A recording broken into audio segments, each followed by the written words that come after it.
तो आज हम लोग बात करने वाले हैं एक महत्वपूर्ण टॉपिक आपके हिस्ट्री एंशिएंट हिस्ट्री का है।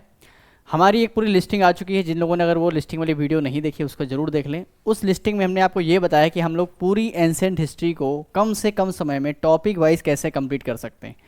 टॉपिक वाइज इसलिए ज़रूरी है कि अगर आप पूरी किताब को पढ़ने बैठेंगे तो आप सिर्फ एंशिएंट हिस्ट्री को कम से कम 15 दिन पढ़ेंगे, 10 दिन पढ़ेंगे, जो भी टाइम लगे। लेकिन अगर टॉपिक वाइज अगर हम चीज़ों को देखेंगे और यह समझ लेते हैं कि भाई एग्जाम में क्वेश्चन कैसे आए थे, उन्हीं के आसपास हमें उन्हीं की पेरिफेरी में तैयारी करनी है, तो बहुत ही इंपॉर्टेंट टॉपिक्स हैं। इसके ऊपर हम लोगों ने हमारी दो वीडियोस आ चुकी हैं। एक जैन धर्म के बारे में हमने पूरी बात कर ली है और बौद्ध धर्म के बारे में, क्योंकि दोनों से बार बार क्वेश्चन आए हैं। इसके अलावा आज के टॉपिक में हम लोग बात कर रहे हैं 16 महाजनपद के बारे में। हर साल एक क्वेश्चन आ ही जाता है, यूपी पीसीएस हो या आरओ हो या कोई भी एग्जाम हो, आपके स्टेट पीसीएस में जो एग्जाम हो रहे हैं, इंपॉर्टेंट है, पढ़ना जरूरी है। तो बात करते हैं हम लोग महाजनपद के बारे में। सबको पता है महाजनपद क्या है, कैसे हैं, लेकिन जो रटने की चीज़ आती है वो लोग भूल जाते हैं और क्वेश्चन वहीं से आता है। आपको पता है आरओ के एग्जाम में क्वेश्चन सीधा सीधा फैक्ट पूछता है वो। तो हमें बात करनी फैक्ट के ऊपर कि भाई यहाँ पर क्या है, 6ठी शताब्दी ईसा पूर्व का जब समय आता है तो क्या होता है, यहाँ पर आते थे और छोटे छोटे महाजनपद या जनपदों का विकास होता है। इन्हीं की दिशा में बात करें भाई कौन से महाजनपद जनपद हैं जिनकी बात करनी है हमें, तो यहाँ पर देखेंगे 16 महाजनपदों का उल्लेख हमें जहाँ से मिलता है। पहले उनकी बात करें भाई कहाँ से हमें उल्लेख मिलता है 16 महाजनपद का। तो यहाँ पर आपको पता ये है आपका एक बौद्ध ग्रंथ है, इसको बोलते हैं अंगुत्तर निकाय। पेपर उठा के देखो, सीधा क्वेश्चन पूछा कि अंगुत्तर निकाय में या किस ग्रंथ में, या ऐसे है भाई किस बौद्ध ग्रंथ में 16 महाजनपदों का वर्णन है। तो कौन सा है ग्रंथ, इसका नाम है अंगुत्तर निकाय। उसी तरह से अगर बात करेंगे भाई जैन धर्म में कौन सा है, तो जैन ग्रंथ है आपका, जैन ग्रंथ कौन सा, भगवती सूत्र में भी 16 महाजनपदों का वर्णन किया गया है। तो बात करते हैं यहाँ पर हम 16 महाजनपद कौन से हैं, इनके बारे में क्वेश्चन आता है भाई कौन सी राजधानियाँ हैं और इनके महाजनपद कौन से। से अगर बात करें आपका सबसे पहला दिया यहाँ पर चंपा। चंपा किस महाजनपद की राजधानी है, चंपा जो है अंग महाजनपद है, इसकी राजधानी क्या है, चंपा है। आगे चलेंगे अश्मक। अश्मक बहुत इंपॉर्टेंट है, कई बार एग्जाम में पूछा भी गया, क्योंकि ये दक्षिण भारत में है। कहाँ पर है, दक्षिण भारत में है। और अश्मक की अगर बात करें राजधानी का, तो पैठन या पोटन बोलते हैं। अवंती आएंगे तो अवंती है, इसकी राजधानी क्या है, अवंती की राजधानी अगर बात करें, उत्तरी अवंती की राजधानी है उज्जैनी, दक्षिण अवंती की राजधानी है महिष्मती। अगर चलते हैं और आगे तो गांधार चलेंगे। गांधार पूछेंगे भाई गांधार में राजधानी का, गांधार की पुष्कलावती है, ठीक है, और तक्षशिला है। बार बार एग्जाम में तक्षशिला पूछा गया है, हो सकता है एग्जाम में इस बार पूछे पुष्कलावती। तो पुष्कलावती भी किसकी राजधानी है, गांधार की है। आपको ये शायद ना पता हो भी था, अगर पता है तो अच्छी बात है, नहीं पता तो उसको नोट जरूर बना लेंगे। कंबोज की राजधानी है हाटक या राजपुर।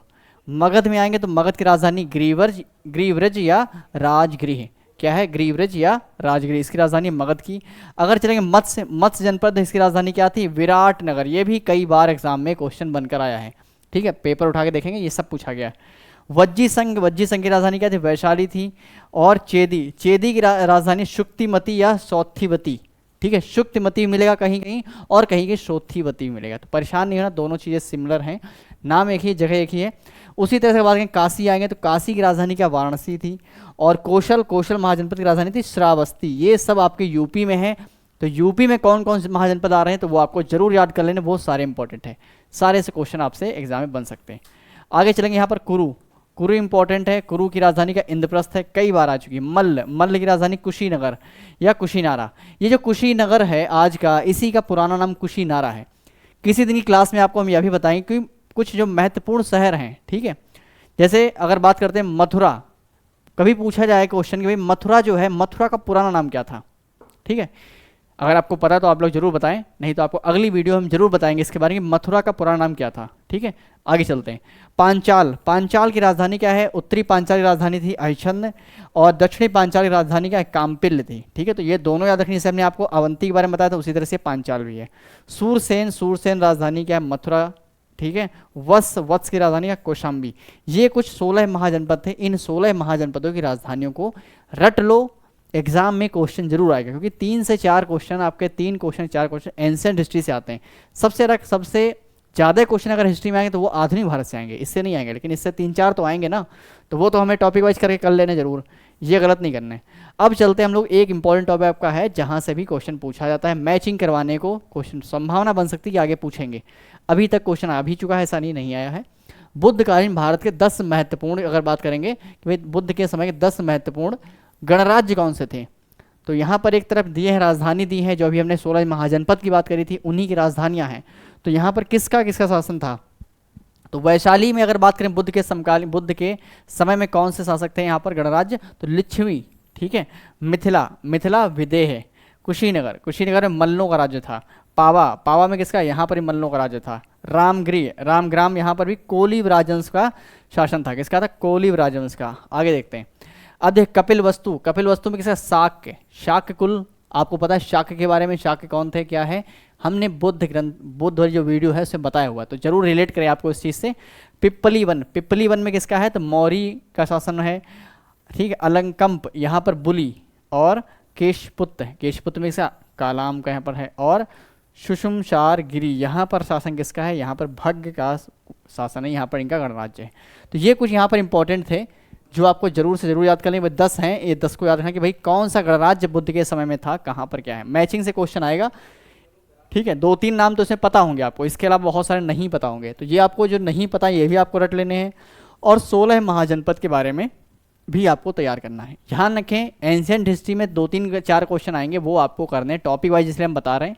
जैसे हमने ये बताया ऐसे ही मौर्य काल के ऊपर भी आपको वीडियो मिलेगी, जहाँ पर हम लोग बात करें मौर्य काल के बारे में, मौर्यकालीन प्रशासन क्या है। देखिए अब वो समय चला कि क्वेश्चन पहले राजाओं से पूछते, भाई कौन सा राजा है बुद्ध इनके बारे में, मौर्य काल में राजाओं के बारे में पूछते थे। अब यहाँ पर सीधे से क्वेश्चन आते हैं प्रशासन के ऊपर। तो हम बात करेंगे सिर्फ उन टॉपिक भी जहाँ से क्वेश्चन आते हैं, हमें पूरा ज्ञान की पूरी जरूरत नहीं, ज्ञान लेने के लिए समय बहुत पड़ा है अभी। अभी फोकस करना एग्जाम निकालने के लिए, एग्जाम में क्या पूछा जाए उससे तैयार कर लो, आपका काम कंप्लीट। इसके अलावा और अभी परेशान नहीं होना है, ठीक है। तो कैसे पढ़ना है, क्या पढ़ना है, ये आपको पेपर बताएगा, तो पेपर को एनालाइज करते रहें और क्लासेस को हमारी करते रहें कंटिन्यू, आपको सारे टॉपिक कंप्लीट करवा देंगे। अगर आपने पहली वीडियो अभी तक नहीं देखी तो उस पहली वीडियो को जरूर से जरूर देख लें, वहाँ पर हमने पूरी टॉपिक बताई, लिस्ट दी टॉपिक की, उसी अकॉर्डिंग चल रहे हैं हम लोग, ठीक है। तो मिलते हैं फिर अगले वीडियो में, जहाँ पर हम मौर्य काल के बारे में बात करेंगे।